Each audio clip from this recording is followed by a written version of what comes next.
Salut tout le monde, bienvenue sur ma chaîne YouTube, mon nom est Jonathan Sutherland. Bienvenue dans un autre épisode de Vlogmas. Aujourd'hui, je vous présente les plus grosses plantes de ma collection. Donc, sans plus tarder, on y va!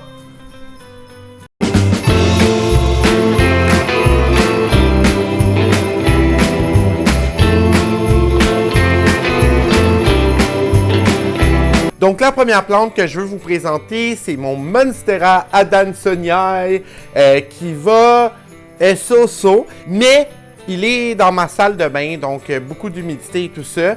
Je crois qu'il a eu une attaque de thrips, donc il est pas mal la seule plante de ma salle de bain en ce moment. Je peux vous dire que j'adore cette plante-là. J'ai pas revu de thrips depuis plusieurs traitements.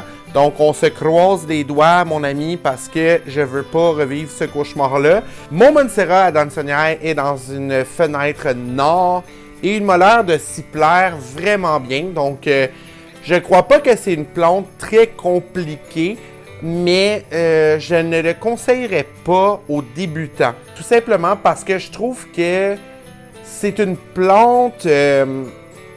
comment je peux dire ça? Un petit peu diva, mais pas trop, tu sais, juste assez. J'ai acheté cette plante-là au marché Atwater cet été et je suis vraiment content d'avoir une grosse Monstera adansonii comme ça que j'ai payé, je crois, 89 $. 80 ou 89 $, je suis plus sûr. C'est un bijou de plante et en fait, je lui ai juste rajouté un moss pole par-dessus son morceau de bois qui était déjà là. Donc, j'espère que ça va faire en sorte que les feuilles maturent vite. La deuxième plante que je veux vous présenter, que j'ai acheté au marché Atwater aussi, ok? C'est mon Philodendron giganteum. Mon Philodendron giganteum, c'est une plante tellement facile. Donc, mon Philodendron giganteum vivait dans ma salle de bain, fenêtre nord, et elle n'a pas arrêté de grossir. C'est vraiment une plante là, superbe. Si jamais vous pouvez mettre la main dessus, je vous jure, c'est vraiment une plante très facile d'entretien et qui grandit très rapidement. La troisième plante que je vous présente, c'est encore une fois une plante que j'ai achetée au marché Atwater, plus spécifiquement au centre de jardin Atwater. C'est mon Monstera deliciosa, un régal pour les yeux. Sincèrement, c'est une plante tellement facile d'entretien. Elle est présentement derrière moi, vous pouvez la voir, juste ici, hein, ma belle Monstera deliciosa. Et elle est très heureuse dans mon salon avec ses amis de la jungle derrière moi.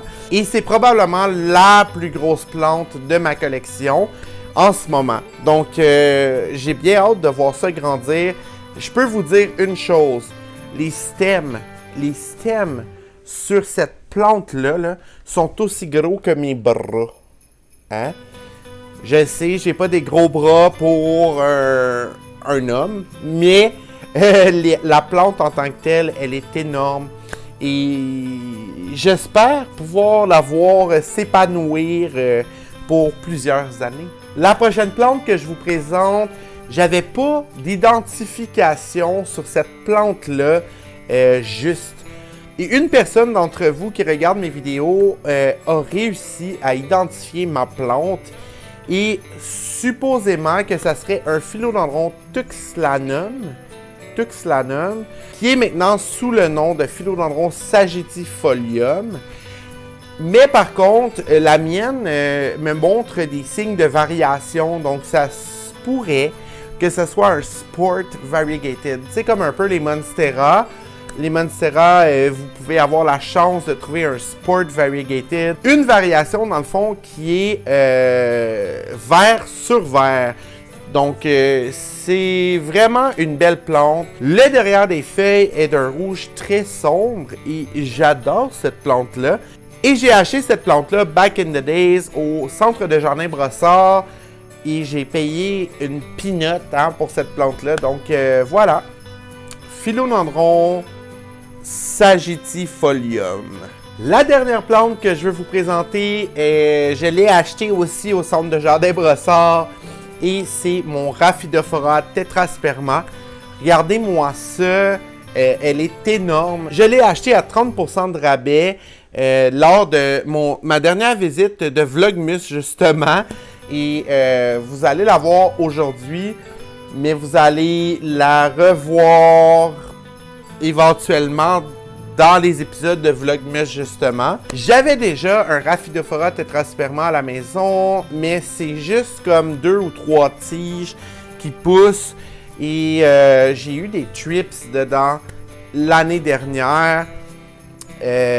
Donc les feuilles sont pas super belles et j'ai décidé d'acheter celui-ci que je trouve magnifique. Il est géant. Il y a plusieurs tiges à ce Rhaphidophora tetrasperma-là. Et ce que j'aime de cette plante-là, c'est que c'est une plante à croissance très rapide. Donc, ça va pas prendre de temps qu'elle risque de faire mon mur au complet. C'était tout pour mon vidéo d'aujourd'hui. J'espère que tu as aimé mon vidéo. J'espère que tu t'es abonné si tu n'es toujours pas abonné. Juste en dessous ici, subscribe! Et on se revoit dans un prochain Vlogmus. Bye bye!